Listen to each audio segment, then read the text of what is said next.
አሰላሙ አለይኩም ወራህመቱላሂ ወበረካቱሁ።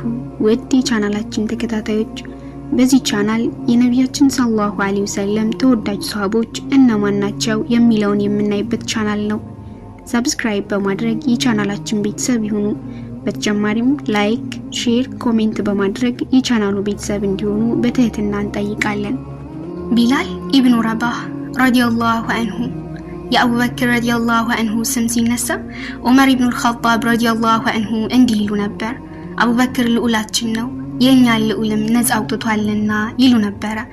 ዑመር ረዲየላሁ ዐንሁ ልዑላችን ሲሉ ያሞካሹት ግለሰብ ታላቅ ሰው ነበር፣ እጅግ በጣም እድለኛ። ይህ ሰው እንዲህ አይነቱን የሙገሳ ቃል ሲሰማ ግንባሩን ደፋ፣ አይኑን ገርበብ በማድረግ እኔ ትላንትና ባሪያ የነበርኩ የሀበሻ ሰው ነኝ ይል ነበር። ለመሆኑ የትላንቱ የሀበሻ ባሪያ የዛሬው ልዑል ማን ይሆን? ቢላል ኢብኑ ረባህ። አዎ ቢላል ኢብኑ ረባህ ነበር። የኢስላም ሙአዚንና የጣዖት አሳፋሪ ነው። የእምነትና የእውነተኝነት ኢማንና ሲድቅ ወርቃማ ፍሬ ነው። በየትኛውም ጊዜና ቦታ ከሚገኙ ሙስሊሞች መካከል ቢያንስ ከ10 7ቱ ቢላልን ያውቁታል። ስሙን ዝናውንና ሚናውን በሚገባ ያውሱታል። በሚሊዮን የሚቆጠሩ ሰዎች አቡበክርና ዑመርን እንደሚያውቁት ሁሉ የቢላል ስም እንግዳ አይሆንባቸውም። ህፃናትን ቢላል ማን ነው ብለህ ብትጠይቅ የአላህ መልእክተኛ ሰለላሁ ዐለይሂ ወሰለም ሙአዚን ነው ይሉሃል። አሳዳሪው በጋለ ድንጋይ ላይ በማስተኛት ሲያሰቃየው ወደ ጥንት እምነቱ ከመመለስ ይልቅ አሃድ በማለት ጽናቱን የገለጠ ሰው ነበር የሚል ምላሽ ታገኛለህ። ይህ ሁሉ ታላቅ ዝናና እውቅና ያተረፈው ቢላል ኢስላምን ከመቀበሉ በፊት በህዝቡ ዘንድ ከእንስሳ ተለይቶ የማይታይና የተናቀ ባሪያ መሆኑን ማስታወስ ያሻል።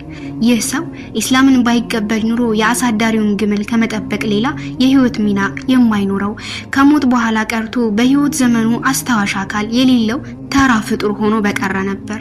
ነገር ግን በእውነተኛ ኢማን በመጠመቁ ታታሪና ቀናኢ በሆነው የገባበት ሃይማኖትም እጅግ ታላቅ በመሆኑ ቢላል ኢስላም ከሚያወሳቸው ድንቅ ሰዎች መካከል በመጀመሪያ ምዕራፍ ተጠቃሽ ለመሆን በቅቷል። እንደውም ከፍተኛ የታሪክ ሰዎች የቢላልን ያክል ትውስት አልተቻሉም። የቆዳው መጥቆር የሙያውና የዘሩ እውቅ ያለመሆን በሰዎች ዘንድም ትላንትና ነፃ የወጣው ባሪያ መሆኑ ቢታወቅም ኢስላምን ከመረጠ በኋላ ወደ ከፍተኛ ደረጃና ማዕረግ ለመሸጋገር አላዳገተውም። እንደ ቢላል ያለ ከአረብ ጎሳ ያልሆነ ባሪያ ዘመድና ኃይል የሌለው ሰው ለታላቅ ዕጣ ይበቃል ብሎ የሚገምት አልነበረም። ከቁረይሽ ነገድ ውስጥ በታላቅነታቸው የሚታወቁና ኢስላምን የተቀበሉ ግለሰቦች ሲመኙት የነበረውን የነብዩ መሐመድ ሰለላሁ ዐለይሂ ወሰለም ሙአዚን የመሆን እድል ቢላል ማግኘቱ የሚደንቅ ነው። የቢላል እናት ጥቁር ሀበሻ ናት። የአላህ ውሳኔ ሆነና የበኒ ጁማህ ጎሳ አባል ለሆነው ሰው በባርነት ተመዘገበ። እናቱም የዚህ ጎሳ አባል ባሪያ ነበረች። ዛሬ አንዳችም መብት የሌለውና ለነገም አንዳችም ተስፋ የሌለው ተራ ባሪያ ነበር ቢላል። የሙሐመድ ሰለላሁ ዐለይሂ ወሰለም ዜና ከቢላል ጆሮ መግባት ጀመረ።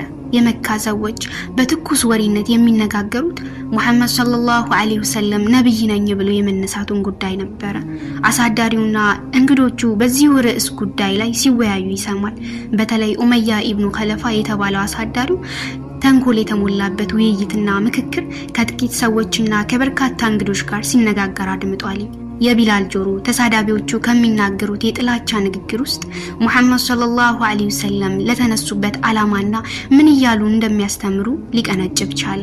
አዲስ የመጣው ሃይማኖት ለአካባቢው እንግዳ ስር ነቀል ለውጥ ለማምጣት ያለመ፣ ሙሐመድም ሰለላሁ ዐለይሂ ወሰለም ምንም እንኳን ነብይ ነኝ ብሎ በመናገራቸው ተቃውሞ የገጠማቸው ቢሆንም ታማኝ፣ እውነተኛና በስነ ምግባር የታነጹ መሆናቸውን ከጠላቶቻቸው ጉንጮች አንደበት አድምጧል። ሙሐመድ አንድም ቀን ዋሽቶ አያውቅም። የአእምሮ ዘገምተኛም ሆነ እብድ አልነበረም። ዛሬ ግን እኛ እርሱን በእነኚህ ነገሮች መጥራት ይኖርብናል። ወደ እርሱ የሚጎርፉት ሰዎች መግታት የምንሻው በዚህ መንገድ ነው በማለት ሲዶልቱ ታዝቧቸዋል። ሙሐመድ ሰለላሁ ዐለይሂ ወሰለም የሚቃወሙት በቅድሚያ የአባቶቻቸውን ዲን ቀጣይነት ለማረጋገጥ ሲሆን፣ በሁለተኛ ደረጃ ደግሞ የቁረይሽ የበላይነት የሚያከስም መሆኑ ስለተሰማቸው ነው። ቁረይሽ በመላው አረብ ለጣዖታዊ እምነት ማዕከል በሆነችው በመካ የሚገኝ ነገድ በመሆኑ ተፈሪነቱና ከበሬታው የላቀ ነበር። በሶስተኛ ደረጃ ሐሽም ተብሎ በሚታወቅ የነብዩ መሐመድ ሰለላሁ ዐለይሂ ወሰለም የዘር ሐረግ ቤተሰብ ላይ ያሳደሩት ቅናትና ምቀኝነት ነበር። ከበኒ ሐሽም ቤተሰብ ነብይና መልእክተኛ መምጣቱ እንደ ሽንፈት ቆጥረውታል። ሁሉም ቤተሰብና ጎሳ ነብይ ከራሱ ወገን እንዲመጣለት ይሻ ነበር። ከዕለታት አንድ ቀን ቢላል ኢብኑ ረባህ የኢማን ብርሃን ፈነጠቀበት። ምርጫውን ይፋ ማድረግ እንዳለበት ወሰነ። ወደ ነብዩ መሐመድ ሰለላሁ ዐለይሂ ወሰለም በመሄድ ለኢስላም እጁን መስጠቱን ይፋ አደረገ። የቢላል መስለም በመካ ምድር ተሰማ። የበኒ ጁማህ መሪዎች በቁጣ ተወጠሩ። በተለይ አሳዳሪው የኢስላም ጠላት ኡመያ ኢብኑ ኸለፋ ሀበሻዊ ባሪያ መስለሙን እንደ ታላቅ ነውርና ንቀት ቆጥሮታል። ለዚህም እንዲህ አለ: ይህ ኮብላይ ባሪያ በመስለሙ ፀሐይ ተመልሳ የምትጠልቅ አይመስለኝም ሲል ቁጭቱን ገለጸ። ቢላል ግን ለኢስላም ብቻ ሳይሆን ለመላው የሰው ዘር የሚያኮራ አቋም ከመውሰድ ወደ ኋላ አላለም። አላህ ሱብሓነሁ ወተዓላ የአንድ ሰው የቆዳ ቀለሙን መጥቆሩን ከፍተኛውን የኢማን ደረጃ ከማግኘት የሚያግደው እንደማይሆን በቢላል ተምሳሌነት አስተምሮናል። ቢላል ለዘመኑ ሰዎችና ከርሱ በኋላ ለመጣው ትውልድ እንዲሁም ለሚያጋሩትም ሆነ ለማያጋሩት ወገኖች ያስተማረው ትምህርት ቢኖር የህሊና ነፃነትና ሉዓላዊነት ምድር የሞላ ንዋይ የሆነ አሰቃቂ ቅጣት ሊበግረው እንደማይችል ነው። ቢላል እርቃኑን በትኩስና አሸዋማ መሬት ላይ እንዲንከባለልና ቋጥኝ ድንጋይ ደረቱ ላይ እንዲጫን ተደርጓል። ግን እምነቱን ሊቀይር አልፈቀደም። በተከታታይና በተደጋጋሚ ኢሰባዊ ድርጊት ተፈጽሞበታል። የቁረይሽ ሹማምንት አንድን ባሪያ ሊያሳምኑትና ወደ ቀድሞ እምነቱ ሊመልሱት ባለመቻላቸው ቁጭትና ሀፍረት ስለተሰማቸው ክብራቸውን ለመጠበቅ ሲሉ ቢላልም ቢያንስ ስለ አማልክቶቻችን ጥቂት በጎ ነገር እንዲናገር ጠየቁት። አሻፈረኝ አለ። ህይወቱን ከስቃይ ምናልባትም ከሞት ለማዳን አማልክታቸውን ከልብ እንኳን ባይሆኑ ማመስገን በቂ ነበር። ታላቁ ቢላል ግን ከስጋዊ ህመም መንፈሳዊ የበላይነትን በመምረጡ ለጠላቶቹ ጥያቄ ምላሽ ለመስጠት ፈቃደኛ አልሆነም። ይልቁንም በተደጋጋሚ አሃድ በማለት የመለኮትን አንድነት ያውጅ ነበር። ላትና ኡዛ የተሰኙ ጣዖትን እንዲያውሳ ያለመታከት ይጠይቁታል። መልሱ ግን አሃድ ነበረ። እኛ የምንለውን ደጋግመህ በል በማለት ይገርፉታል። በምጸት ቃልም እናንተ የምትሉትን ለመናገር ምላስ አይችልም ይላቸዋል። ላትና ኡዛ ጌታዎች ናቸው ካልክ አንተም እምነትህንም እንተዋለን። በእርግጠኛ ራሳችን ስቃይ ተቀባዮች የሆኑን ይመስላል። አንተን በማሰቃየት ደክመናል ይሉታል። ጭንቅላቱን በመነቅነቅ አሃድ የሚል ምላሽ ከመስጠት ባሻገር እጅ አልሰጠም ቢላል። ቁረይሾች ተስፋ አልቆረጡም። እናሰቃየው፣ እርሱ የኛ ወገን ነው፣ እናቱም የኛ ደንገጡር ነች፣ በመስለሙ እኛን የቁረይሽ መዘባበቻ አያደርገንም አሉ። ቢላል ግን ለተንኮላቸው አልተንበረከከም። አሃድ በማለት የአላህን አህዳዊነት ገለጸላቸው። ቁረይሾች ቢላልን ነፍሱን እስኪ ስትደርስ ደበደቡት። አቡበክር ረዲየላሁ ዐንሁ ቢላል ከሚሰቃይበት ቦታ ደረሱ። ደብዳቤዎቹን ወቀሷቸው። አንድ ሰው አምላኬ አላህ ነው በማለቱ ብቻ ልትገሉት ትሻላችሁን አሉ። ከዚያም ኡመያ ኢብኑ ኸለፋን ቢላልን ከገዛህበት ዋጋ ጨምሬ እከፍልሃለሁ ልቀቀው አሉት። ኡመያ በቢላል ተስፋ የቆረጠ በመሆኑ ከሚገለው ገንዘብ ቢያገኝበት የተሻለ መሆኑ ተሰማው። በአቡበክር ረዲየላሁ ዐንሁ ጥያቄ ከልብ ተደስቷል። አቡበክር ረዲየላሁ ዐንሁ ቢላልን ከገዙት በኋላ ነፃነቱን አወጁለት። አቡበክር ሲዲቅ ረዲየላሁ ዐንሁ ቢላልን ተረክበው ሊሄዱ ሲሉ ኡመያ እንዲህ በማለት ተሳለቀ። በላትና ኡዛ ምላለው በአንድ ወቄት ወርቅ ካልሆነ አልገዛህም ብትለኝ እንኳን እሸጥልህ ነበር። አቡበክር ረዲየላሁ ዐንሁ በአላህ ስም ምላለው በመቶ ወቄት ወርቅ ካልሆነ አልሸጥልህም ብትለኝ ኑሩ የጠየከኝን ከፍልህ ነበር አሉት። አቡበክር ረዲየላሁ ዐንሁ ቢላልን ወደ መልእክተኛው ሰለላሁ ዐለይሂ ወሰለም በመውሰድ ነፃ መውጣቱን አበሰሯቸው። ትልቅ ደስታ ሆነ። ነብዩ መሐመድ ሰለላሁ ዐለይሂ ወሰለም ወደ መዲና ከተሰደዱ በኋላ አዛን ማሰማት አስፈላጊ ሆኖ በተገኘበት ወቅት ይህንን ተግባር እንዲፈጽም አንድ ሰው መምረጥ የግድ ሆነ። የዘር አድሎ የማያውቀው ኢስላም ቢላልን በሙአዚንነት መረጠ። በሙስሊሞችና በቁረይሾች መካከል የነበረው ቅራኔ ወደ ወታደራዊ ፍንጥጫ ተቀየረ። የቁረይሽ ሰራዊት ወደ መዲና ተመመ። በርካታ የቁረይሽ ሹማምንት በጦርነቱ ተሳታፊ ለመሆን በልበ ሙሉ ተነስቷል። ቢላል ላይ ኢሰባዊ ድርጊት ሲፈጽም የነበረው ኡመያ ኢብኑ ኸለፋ ግን ከሀገሩ ለመውጣት ባለመፈለጉ ምክንያት ፈጥሮ ለመቅረት አስቦ ነበር። ጓደኛው በቢላል ላይ እኩይ ተግባር እንዲፈጽም ሲያበረታታው የነበረው ዑቅበት ኢብኑ አቢ ሙይጥ የኡመያ በጦርነቱ ተሳታፊ ያለመሆኑን ሰማ። ሴቶች ጭስ የሚሞቁበትን ሸክላ በመውሰድ ወዳጆቹ በተሰበሰቡበት እንዲህ አለው፣ የአሊ አባት ሆይ በዚህ ሸክላ ጭስ ሙቅበት፣ አንተ ሴት ነህ አለው። ኡመያ የሀፍረት ማቅ መልበሱ ስለተሰማው አንተንም ሆነ ይዘህ የመጣውን ነገር አላህ ያጥፋቸው በማለት ብስጭቱን ከገለጸ በኋላ ወደ ጦር ሜዳው ለመዝመት ዝግጅት ጀመረ። ክስተቱ አስገራሚ ነው። ዑቅበት ኢብኑ አቢ ሙኢት በቢላልና ወገን ዘመድ በሌላቸው ሙስሊሞች ላይ ጥቃት እንዲፈጽም የሚያበረታታ ሰው ነበር። ዛሬ ኡመያ ኢብኑ ኸለፋ ወደ በድር ጦርነት እንዲሄድ አስገድዶታል። ምናልባትም የሁለቱ የህይወት ፍጻሜ ቀርቦ ይሆናል። ውጊያው ተጀመረ። ሙስሊሞች አላሁ አክበር አሃድ ሲሉ ይሰማል። ኡመያ ይህን ቃል በሚገባ ያስታውሰዋል። ትላንቴ ቢላል የጣር ድምጽ ነበር፣ አሁን ደግሞ የአዲሱ ትውልድ መፈክር ሆኗል። ልቡ ተሸበረ። ሰይፉ ለሰይፍ ተፋተገ፣ አንገት ተቀላ። ከዚያም የጣር ድምጽ ተሰማ። ጦርነቱ ሊገባደድ ነው። የሙስሊሞች ኃይል ሚዛን ደፍቷል። ቁጥራቸው አነስተኛም ቢሆን በአላህ እርዳታ ግዙፉን የቁረይሽ ጦር ድል በመንሳት ላይ ናቸው። ብልጣብልጡ ኡመያ ኢብኑ ኸለፋ ነፍሱን ለማትረፍ በመፈለጉ አብዱራህማን ኢብኑ አውፍ በመባል ከሚታወቀው እውቅ ሰሃባ ዘንድ በመሄድ እጁን ለመስጠትና ምርኮኛ ለመሆን እንደሚፈልግ ገለጸለት።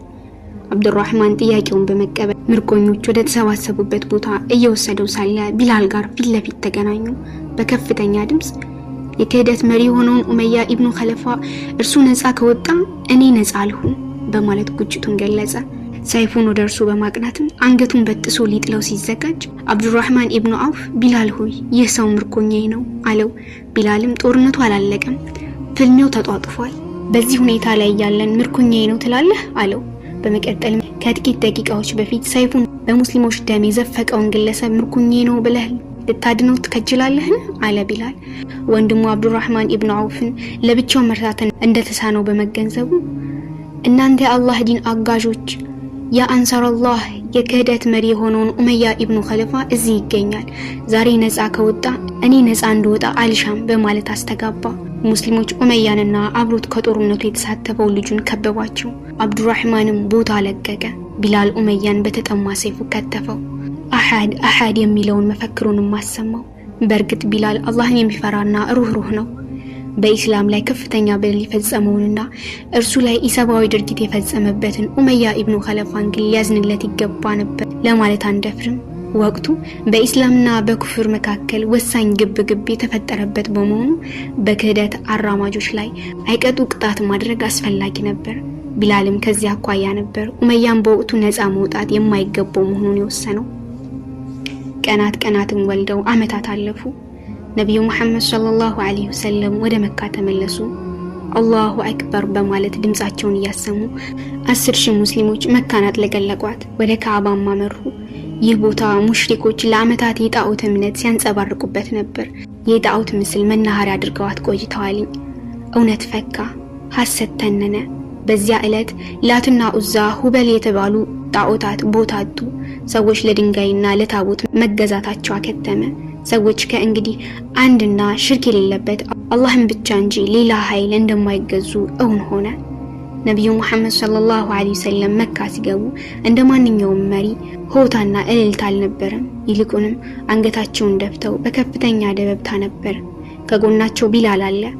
በካዕባ አናት ላይ በመውጣት በከፍተኛ ድምጽ አዛን ጥሪ እንዲሰማ አዘዙ። በታላቅ ቦታና አጋጣሚ የሀበሻው ቢላል አዛን አሰማ።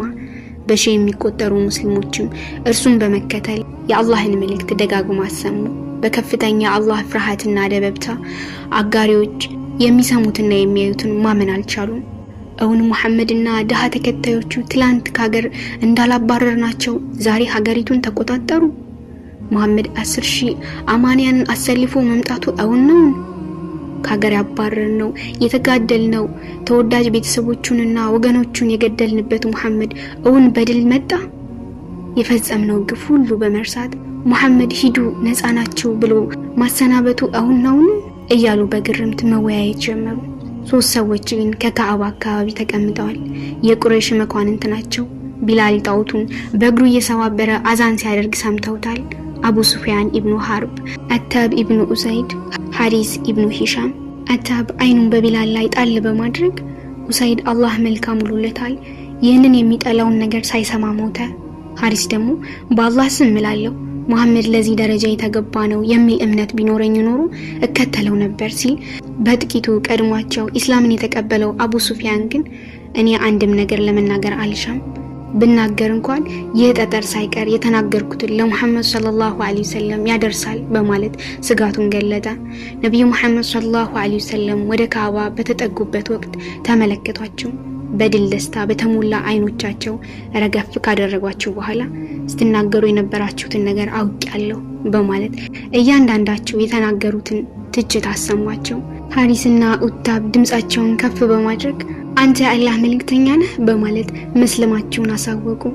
አንድም ሰው ያልሰማ በመሆኑ ሶስተኛው ወገን ያልነውን ነገረህ ለማለት አንደፍርም።